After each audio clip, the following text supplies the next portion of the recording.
read something the other day that honestly kind of stopped me in my track. It said that kids today, Gen Z and Gen Alpha, they just don't enjoy plot-based media anymore.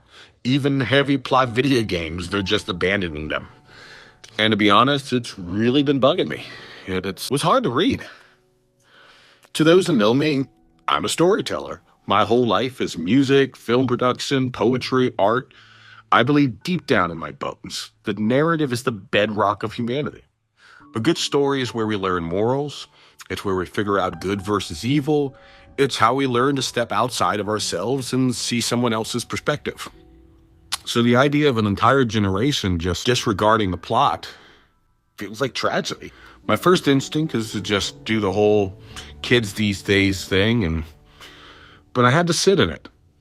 I wanted to understand it. So I started doing some digging, and what I found changed my whole perspective. So it comes down to two things. Think of the human mind like a computer. You've got hardware and you've got software. So let's talk about hardware first. By hardware, I mean the physical wiring of the brain. Our baseline attention spans, our dopamine receptors, our spatial memory. Psychologists are pointing out that the games we grew up on, the games we grew up playing, physically wired our hardware differently than kids today. For the older folks watching, think back to the arcade days. Asteroids, Centipede, you put your quarter in, and that game actively tried to destroy you. It was brutal. You had to have lightning-fast reflexes. You had to tolerate losing constantly. For my generation, now the middle-aged crew, it was Mario, Zelda, and Doom. You had 3 lives, no saves, and you had to memorize everything. There was 0 hints. If you wanted to beat it, you had to test boundaries, memorize layouts, fail over and over to try to solve a puzzle. These games didn't hold our hands. They literally wired our brain's hardware for resilience, for problem solving, delayed gratification. We learned a kind of digital grit.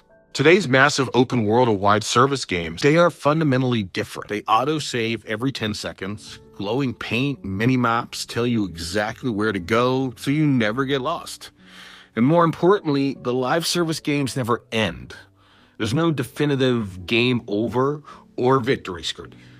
There are infinite loops engineered by tech monopolies to keep you playing forever. When your brain's hardware is trained on an endless drip of hand-holding and instant gratification, yeah, a book or a slow 2-hour movie plot is gonna feel agonizing.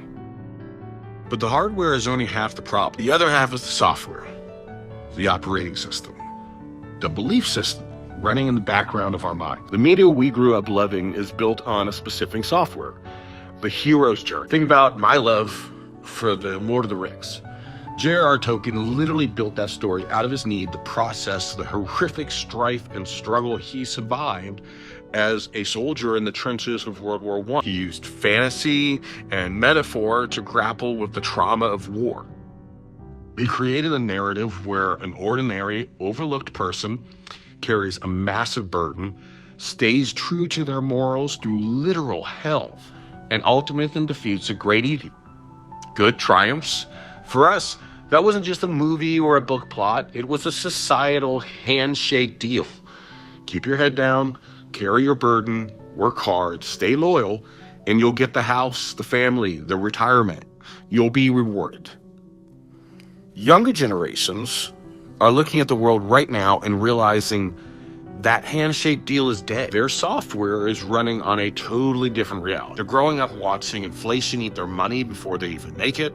Wall Street firms are buying up starter homes in their neighborhood. You can work 50 hours a week and not afford rent, while the people at the top seem to play by a totally different set of rules.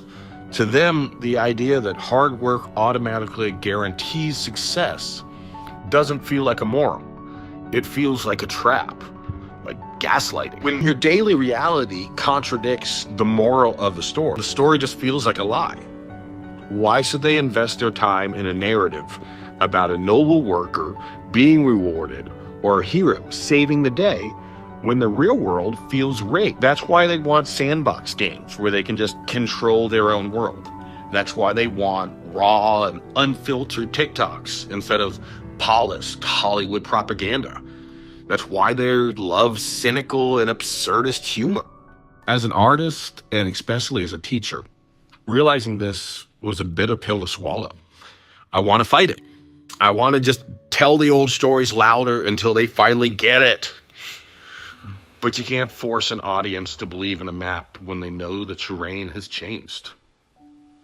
If we want to reach them, we have to stop demanding they live in our past and show them that we understand their present. Flawless heroes and guaranteed happy endings don't work right now.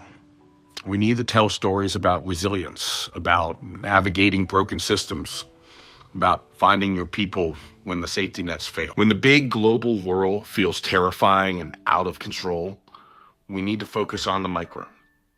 Small, deeply human stories about empathy and local community, showing them that while the system might be broken, a person right next to you still matters.